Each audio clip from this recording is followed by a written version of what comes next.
Greetings comic lovers and welcome back to Casually Comics, the channel where we chat all things comics, from reviews of comics new and old to history to anecdotes, really wherever our whims take us. Gwen Stacy. At the time of this recording, we just got through a retrospective examining her character up to her death, and taking a look at how that event mythologized her and catapulted her along a new character path, both in the main verse and especially beyond. Clones everywhere. Now, as mentioned in that video, Gwen's death is a huge moment in comic book mythos, as it is used by many historians to mark the clear end of the Silver Age. It must be noted that there are those who debate this, feeling the Silver Age ended earlier. The reason for this is that the journey from silver to bronze is more of a transition, it's more gradual. It lacks the abruptness of going from gold to silver. You know, that's what happens when you're less driven by fear and regulation. Gwen dies in 1973, and her clone was introduced a couple of years later, in 1975. But there were fans who felt that she never needed to die in the first place, and we're curious to see what that would look like. Since those Mexican comics that went rogue and didn't kill Gwen, El Sorprendente Hombre Araña, have, as of the time of this recording, not been translated, what we have to answer that question today is Marvel What If. In our retrospective, I made the observation that Gwen has entered the realm of one of those characters whose growth has been helped by what some would view as an injustice done to her character. But the Gwen who arose out of the ashes of that bridge death was not the same one who lost her life to fatal whiplash. And I do wonder if people would have taken the time to so lovingly examine her had she not been so publicly and controversially slain. So I wanted to take a look at more iterations of Gwen over the years, see if we can chart this change a little bit. And a what if linking directly to the event that mythologized her seemed an excellent place to start. Also, in that retrospective, I mentioned that in the Mexican Spider-Man comics they got married. They did, but it was a dream sequence, alas. What's a crazy dream? We've taken a look at a couple of Marvel What Ifs on this channel, but if you are new, Marvel What If is the series wherein Marvel asks just that question. What if events had unfolded differently? It usually centers around a key moment or character, or on some occasions an event. The concept has had multiple runs, both ongoing and ones that are mini-series. Those ones tend to center around the single event or concept. This tale comes to us from the first run of Marvel What If, which ran from 1977 to 1984. The issue we're headed towards is quite well known, issue 24. What if Gwen Stacy had lived? Although the cover will say, what if Spider-Man had rescued Gwen Stacy? So let's take a look at what 1980 had to say about this topic, and also ask a question that some fans have regarding the function of these what ifs. But before we get started, I'm Sasha, and if you're enjoying this channel, you know what to do. Hit that like button, hit that subscribe button. Join us on this comic book journey. What If Gwen Stacy Had Lived was written by Tony Isabella, with art by Gil Kane and Frank Giacoia. It was inked by the whole world. This story has 6 inkers. I really want to know why. Perhaps I shall go in a deep dive to find out, a side quest as it were, but not today. Today we're staying on the main quest. Let's hop to it. Whatever you do, Spider-Man, don't save her. We open on main verse Spidey sitting atop the bridge where Gwen died, mourning her loss. We have a sweet ode to their relationship, or rather the idealized version of their relationship that solidified as the norm post her death. It's the Cliff Notes version of a bit of a tonal retcon, although by the end, right before she had died, they were in a very good even keel. And when their relationship did work, it was shown to be highly idyllic. But I mean, who would go back and read all 91 issues to see how their relationship unfolded? Some kind of madman, that's who. The point is, there were high points in this relationship, and that's what we're focusing on. We're then shown her death again. I guess I came here to tell you I'm sorry. To tell you that a part of me died here with you. To tell you that no matter what I have with anyone else, it'll never be as good as what I had with you. MJ has left the chat. As he webs away, he promises never to forget her, and the Watcher materializes. The Watcher is the narrator of the majority of these early What If tales. He tells us of the multiverse and infinite potentialities therein. I fear that few human minds could ever cope with the knowledge of the multiplicity of existence. Well, that sentiment flew right out the window, didn't it? So we are taken back to that fatal bridge confrontation, only with some key changes. And they are clever, for it was decided at the time of her initial death that what did kill her was the whiplash from Spider-Man trying to save her. This was debated and has been debated since, but there was actually a note in issue 125 following that detailed that that was indeed what had happened. It did not sit well with everybody. Here Peter thinks about using his web shooters but decides against it, instead jumping after her, using his strength to propel himself so that he is underneath her and catches her. Got her! But it's not over yet. Peter misses when he tries to web the bridge because of the wind, and him and Gwen hit the water. The Green Goblin thinks that nobody could survive a fall like that, because, I mean, in all fairness, he'd been out of the game for a while. And he leaves to become crime boss of New York. We made it! Gwendy? Gwen? With Gwen not breathing, Peter realizes that there's no time for ambulances or anything like that, and he just rips off his mask and starts doing CPR. Can I say, I appreciate that even though we know that he's gonna save her because, I mean, the title, this story isn't skimping on the drama. This is really tense. And so he saves her. His world is whole again once more, as his gentle sobs attest. Thank you. Oh my god, that costume.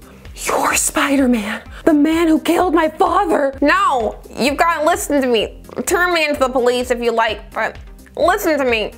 Please." And so a moment is had that many Gwen fans have been hoping for. Him revealing to her that he was Spider-Man and sorting out the whole he killed her father thing, because he didn't. A piece of debris that was cast off a building while he was fighting Doc Ock hit her father, Captain Stacy, because he was diving down under it to save a kid who was standing beneath it. And Gwen listens and believes him. As Peter comes to the end of his tale, he tells her how her father asked him to look after her always. And he slightly artlessly, in true Peter fashion, transitions that into a marriage proposal. "I know there's 1,000 reasons you should turn me down.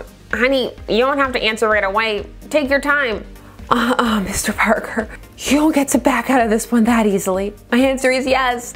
Yes! It's a sweet moment, but it's marred by Gwen remembering that the Green Goblin is still out there, and he knows who Peter is. Peter says he'll take care of it because he's full of motivation and engagement pep. Green Goblin, meanwhile, has amassed the fastest gathering of crime bosses in New York City I have yet to witness. He's there to declare that he deserves to be boss because he killed Spider-Man, and they are of course skeptical, as they should be. People make that claim every week. It is rarely true, and it is not here, for just as he finishes telling them that, the Spidey signal flashes on the floor. There's something inherently amusing about it. "Face it, Gobby, if you can't come up with a new act now and then, it's time to get off the stage." Peter is soundly defeating all of them. The other bosses decide to try to help when they overheard the Green Goblin say he knew who Spidey was, but none of them are a match for Spidey's super strength. So the Green Goblin slips out under the cover of smoke from a pumpkin bomb. He goes to mail an envelope to Spider-Man's greatest enemy. Other than himself, he says, before returning home where he has to have a conversation with Harry, as the fact that he is the Goblin is revealed. Poor Harry, he was in the midst of a drug relapse in the original story, and now this is just not a good day to be Harry. Harry's trying to reason with his father through the Goblin haze, telling him that even if Peter is Spider-Man, he's still their friend. And really, is a life of crime the answer to any of life's problems? The answer is yes, but that's not what you need to tell somebody when they're in full supervillain mode. "Shut up, you sniveling weakling." "Tell me, Osborn, is it everybody you hate, or just the people who care about you?" Sometimes Peter's quips hurt. Peter is always set to wound. They fight, but when Peter gets the upper hand, Harry jumps in to help his dad, and Peter instinctively knocks him back hard. So he runs over to help, and that gives Norman time to get his detonator, which he has for the building, because sometimes you just gotta burn it all down. But seeing Harry stand up to Spider-Man to help him causes the Goblin to recede within him. It heals something in him. "After everything I've said,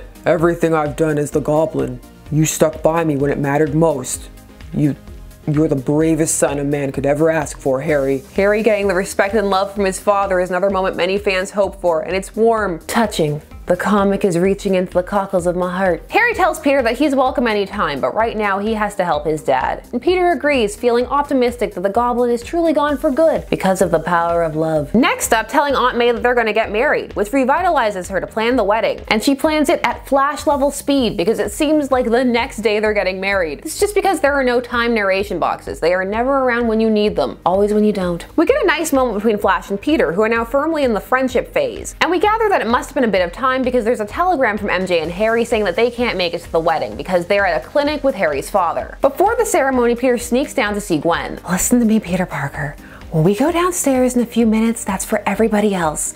This is for us. I love you very much, and I'm going to make you very happy for a long time." And so we get the ceremony, Robbie walking Gwen down the aisle, a crying tears of bittersweet joy Aunt May, for if only Ben could have been there to see this. And just as they lock lips as man and wife, in the culmination of their relationship that many had hoped for, it gets ruined. Because of course it does, because we can't have nice things. Jameson bursts in with documents that Green Goblin mailed him, saying that he has proof Peter is Spider-Man. "My Peter, that awful Spider-Man. Oh!" Of course she can't just faint, as someone says, "No, it's much more serious than that. They need a doctor. Is there a doctor at this wedding? One who isn't Dr. Octopus?" The police are there, and Peter is ready to fight to defend himself and to get to Aunt May. But Flash says that maybe he should give himself up because people are going to get hurt. But Peter is not having that. Instead, he dramatically jumps out the window, breaks it and everything. It's great. Jameson feels no remorse for any of this. In fact, he is thrilled, and he is running this as a headline in the Bugle. He's convinced that Peter was playing him, laughing at him the whole time. When Robbie tells him that's madness, and why can't he reconcile that he clearly had the wrong idea about Spider-Man, and that all of his villains are going to come after Peter now, and I mean, I assume his loved ones, but the story leaves that stone unturned, probably for the best. "Who says revenge isn't sweet, Robbie?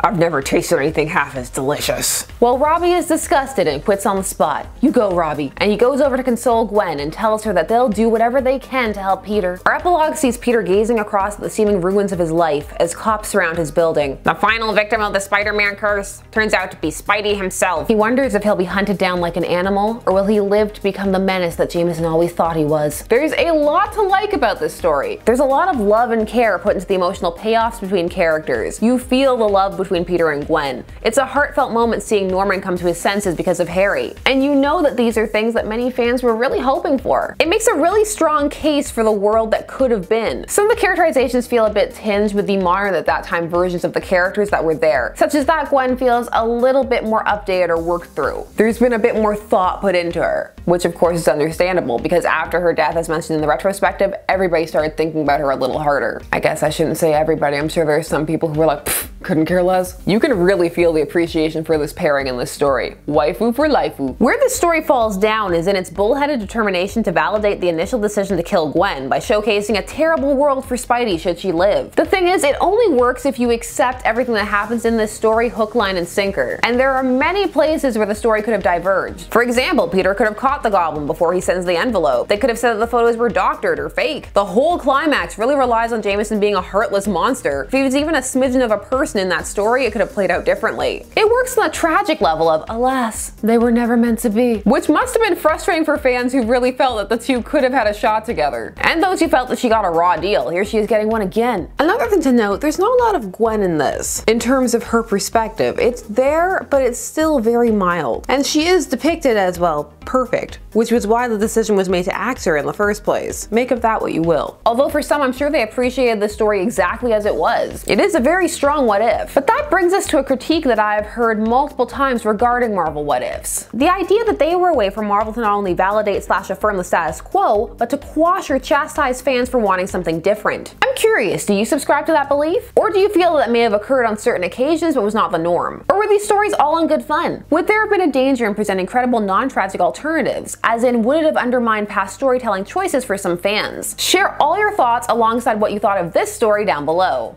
I want to hear it all. And while you're down there, please do all the YouTube things. Like, share, comment, subscribe, and hit the bell notification so that you never miss a vid. Thanks so much for taking some time out of your day to spend it discussing comics with me. I always appreciate it, and I'll see you again soon. Bye-bye.